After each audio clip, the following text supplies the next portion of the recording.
بسم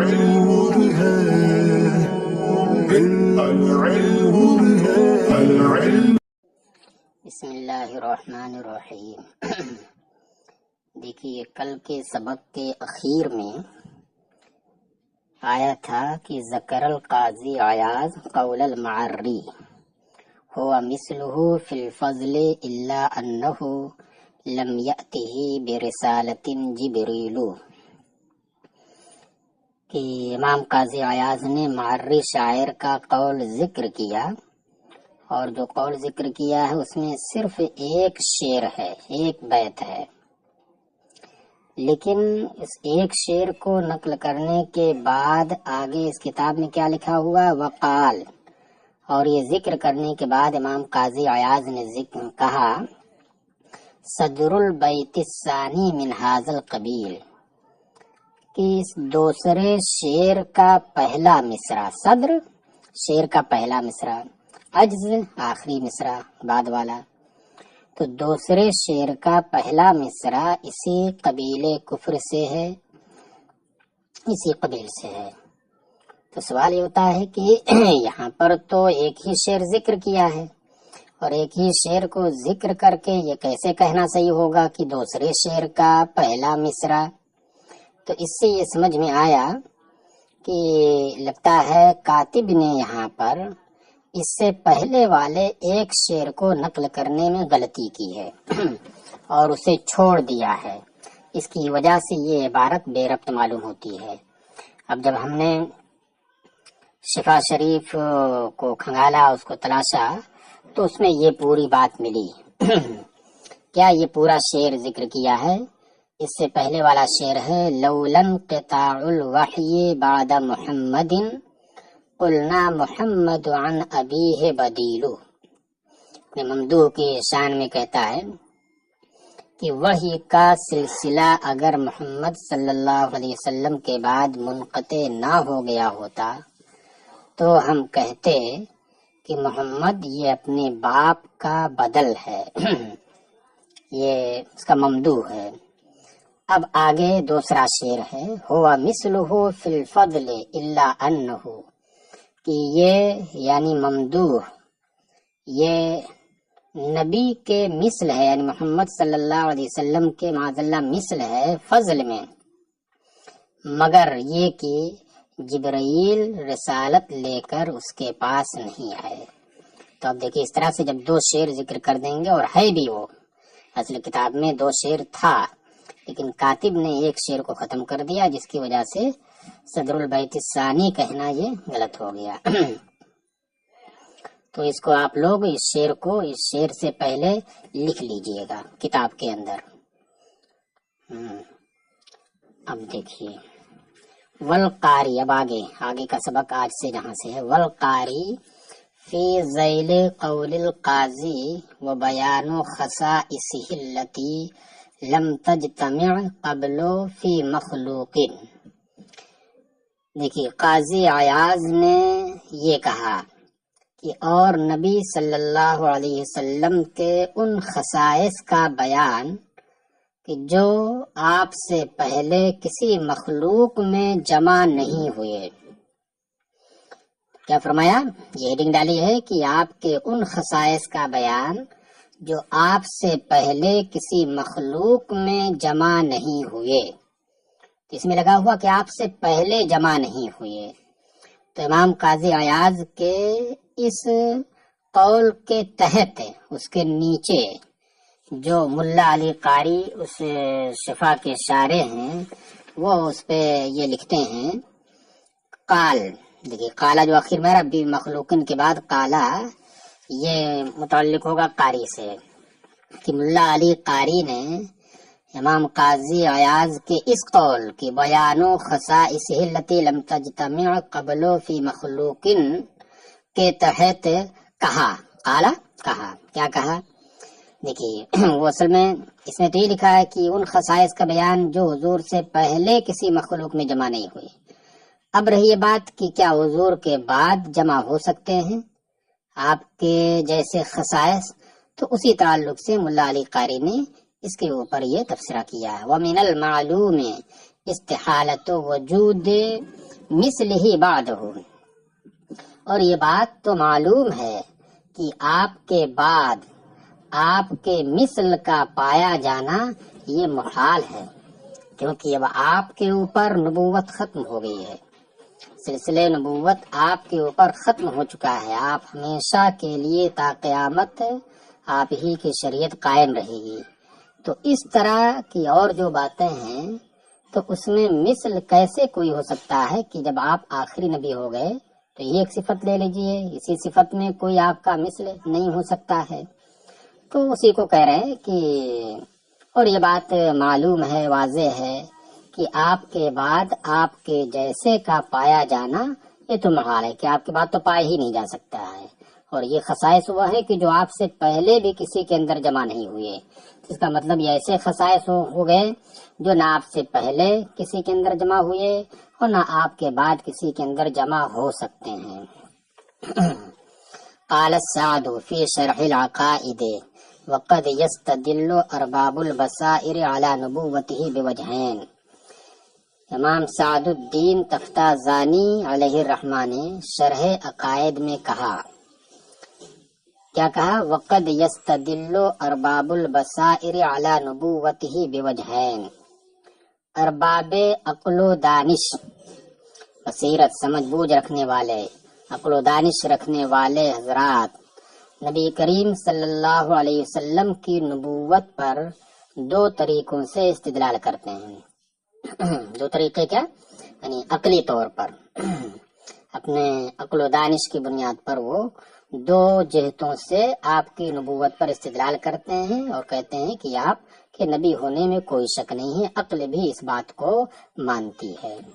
دو طریقے کیا ہیں؟ تو یہاں پر دیکھیے صرف ایک طریقہ ذکر کیا ہے اور باقی دوسرا طریقہ چھوڑ دیا۔ اس ایک طریقے میں بھی پوری بات نہیں بلکہ آخر میں 2 سطر چھوڑ دیا اور الی آخر ہی کہہ دیا گیا ہے۔ تو بہرحال کیا ہے؟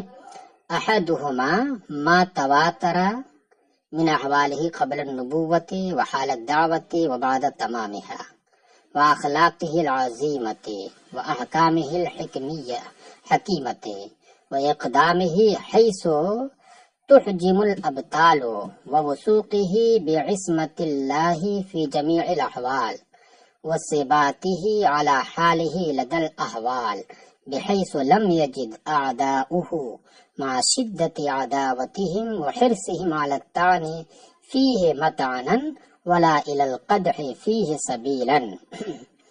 دیکھیے پہلی وجہ کیا جس سے استدلال کرتے ہیں آپ کی نبوت پر عقلی طور پر؟ وہ امور ہیں، وہ باتیں ہیں جو تواتر کے ساتھ منقول ہیں کہ جنہیں جھٹلایا نہیں جا سکتا ہے، تواتر کے ساتھ منقول ہیں، یعنی نبوت سے پہلے اور دعوت و تبلیغ کے وقت اور دعوت و تبلیغ کے تام ہونے کے بعد آپ کے احوال، کہ آپ کے جو احوال نبوت سے قبل تھے کہ آپ جو ہے غلط باتوں سے بالکل الگ رہتے تھے، آپ لہو و لعب سے دور رہتے تھے، جھوٹ نہیں بولتے تھے، امانت داری کو لازم پکڑتے تھے، کسی طرح کا کسی کے اوپر کوئی ظلم نہیں کرتے تھے، حتیٰ کہ آپ سے نبوت کا اعلان کرنے سے پہلے آپ سے کسی کو بھی کوئی شکایت نہیں تھی کہ یہ ایسا کرتے ہیں ویسا کرتے ہیں، کوئی نہیں، جو کچھ بھی آپ کے حالات تھے وہ سب کے سب جو ہے خوبی کے اوپر مشتمل تھے۔ اور دعوت کے وقت بھی جو حالات ہیں، جس وقت آپ دعوت دے رہے لوگوں کو تو اس میں بھی آپ پورے طور سے سنجیدگی کا مظاہرہ کرتے ہیں، کہیں سے کوئی بھی ایسا قدم نہیں اٹھاتے کہ جس سے آپ کی شخصیت پر، آپ کی ذات کے اوپر حرف آئے، پورے لگن کے ساتھ، پورے اخلاص کے ساتھ۔ ایسا نہیں کہ کوئی یہ محسوس کرے کہ لگتا ہے ان کی دعوت کے پیچھے ان کا کوئی دنیاوی مفاد وابستہ ہے، کچھ نہیں ہے، بالکل پورے اخلاص کے ساتھ، للہیت کے ساتھ آپ نے دعوت دی ہے۔ اور دعوت و تبلیغ کے تام ہونے کے بعد بھی کوئی اعتراض نہیں کر سکتا کسی طرح کا جو آپ کے حالات تھے۔ واخلاق العظیمہ، اور آپ کے عظیم اخلاق اور آپ کے حکمت والے احکام، و اقدام ہی حیث تحجم الابطال، اور آپ کا ایسی جگہ پیش قدمی کرنا جہاں پر بڑے بڑے بہادر پیچھے رہ جاتے ہیں. احجما یحجم احجام کے معنی پیچھے رہ جانا، ڈر کر کے پیچھے ہو جانا. ووثوقہ بعصمت اللہ فی جمیع الاحوال، اور تمام حالات میں، جتنے بھی حالات آئے ان تمام حالات میں اللہ کی عصمت اور اس کی حفاظت پر پورا اعتماد رکھنا، کہ کہیں بھی کسی اور کے اوپر اعتماد نہ رکھے، صرف جو ہے اللہ کی عصمت پر کہ اللہ ہمیں بچائے گا، اللہ ہماری حفاظت فرمائے گا، اس کے اوپر پورا پورا اعتماد رکھنا، کہیں بھی کسی بھی بات سے گھبرانا نہیں.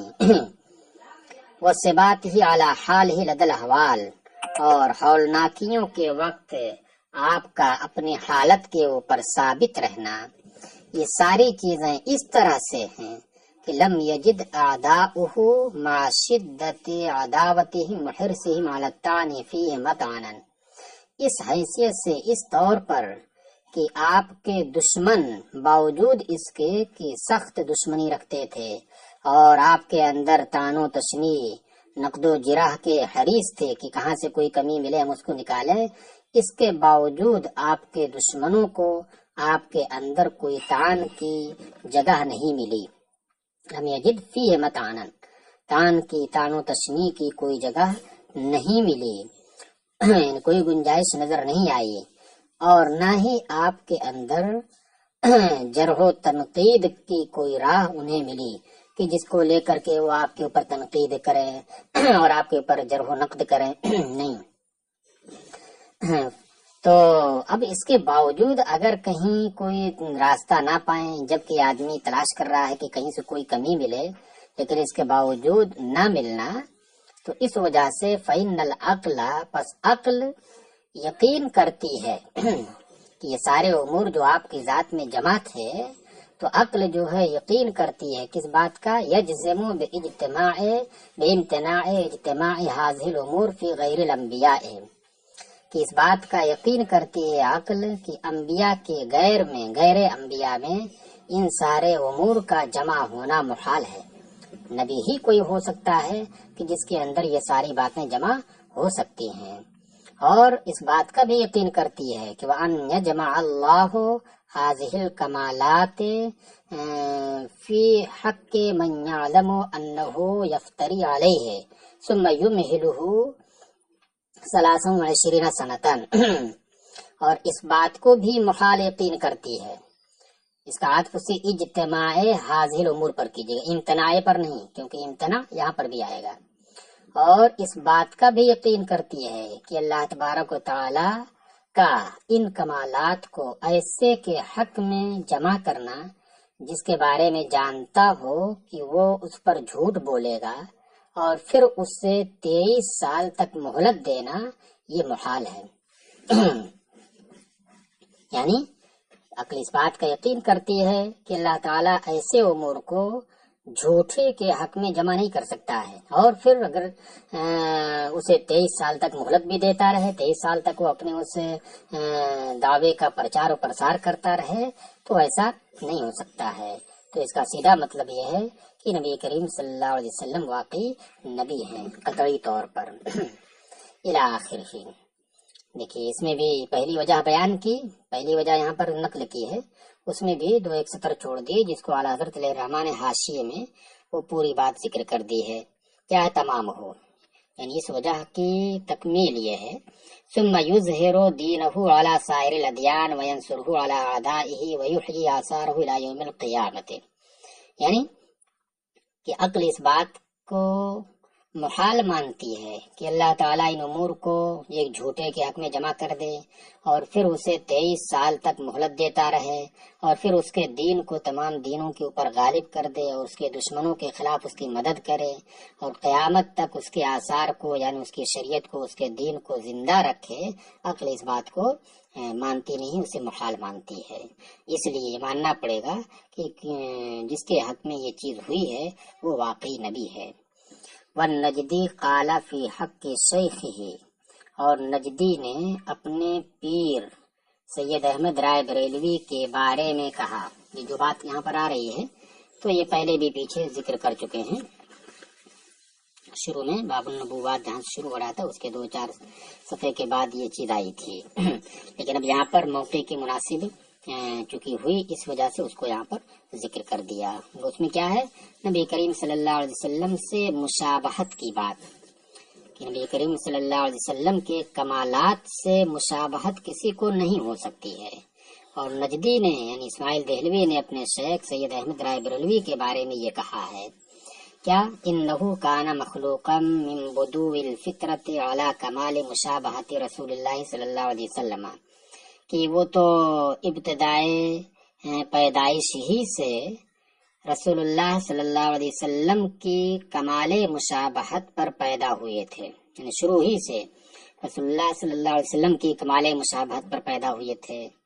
وَبَلَغَ لَهُ کمالات طریق النبوۃ الی ذروتها العلیٰ، اور ان کے راہ نبوت کے کمالات اپنی انتہائی بلندی کو پہنچے ہوئے تھے، چوٹی کو پہنچے تھے۔ ضرورت مانے چوٹی، بلند چوٹی پر پہنچے ہوئے تھے، یعنی وہ نہایت ہی اس کے کمالات نبی کریم صلی اللہ علیہ وسلم کے کمالات کے مشابہ تھے۔ اور آگے پھر اس نے وہ ذکر کیا ہے کہ یہ وجہ ہے کہ آپ رسمی طور پر آپ نے علم حاصل نہیں کیا، بلکہ آپ کو اللہ کی جانب سے الہام ہوتا تھا وغیرہ وغیرہ۔ جیسے نبی کریم صلی اللہ علیہ وسلم کسی کے شاگرد نہیں رہے، کسی کے پاس پڑھا نہیں، اور اللہ نے آپ کو سب سے زیادہ علم عطا کیا، تو یہ بات اس نے کہی ہے۔ تو دیکھیے کس طرح سے اپنے شیخ کے بارے میں کہہ رہا ہے کہ کمالات نبوت اپنی انتہا کو پہنچ گئے اس کے حق میں جو پائے گئے، اور شروع ہی سے وہ حضور کی مشابہت پر پیدا ہوا۔ تو یہ قابل گرفت بات ہے۔ وَلَمَّا رَدَّ عَلَيْهِ عُلَمَاءُ أَهْلِ السُّنَّةِ، اور جب اہل سنت کے علماء نے اس کے خلاف رد کیا، اس کا رد کیا، وَذَكَرُوا فِي الرَّدِّ عِبَارَةَ الشِّفَاء، اور اس کے رد میں شفا کی عبارت ذکر کی۔ شفا کی عبارت کیا ہوئی؟ دیکھیے پیچھے اس سے پہلے والے سبق میں آپ دیکھیے کیا تھا کہ اس نے صرف کیا کہہ دیا، ہوا مثلہ فی الفضل الا انہ لم یأتہ برسالۃ جبریل۔ تو اس کا جو پہلا مصرع ہوا مثلہ فی الفضل، کہ فضل میں، بڑائی میں، شرف میں وہ نبی کے مثل، اپنے ممدوح کو نبی کے مثل کہہ دیا۔ حالانکہ آگے استثناء کرتے ہوئے کہہ رہا ہے کہ جبرائیل رسالت لے کر اس کے پاس نہیں آئے، یعنی رسول وہ نہیں رہا مگر نبی کے مثل رہا۔ تو اس پر کیا لگایا ہے؟ کیونکہ اس میں قاضی ایاز کہتے ہیں کیونکہ اس میں غیر نبی کو اس کے فضل میں نبی کے مشابہ قرار دے دیا، اس وجہ سے یہ بات بھی اس کی اسی قبیل کفر سے ہے۔ امام خفاجی نے صاف کہا کہ اس میں تو ترک ادب بالکل واضح ہے، اور ایسا نہیں ہو سکتا کہ جس کے اندر اسلام کی رمق باقی ہو وہ ایسی بات کے اوپر راضی ہو، یا جس کے اندر اسلام کا ذوق ہو وہ اس طرح کی بات کرے، تو اس لیے کہ بالکل یہ کفر بے لذت ہے۔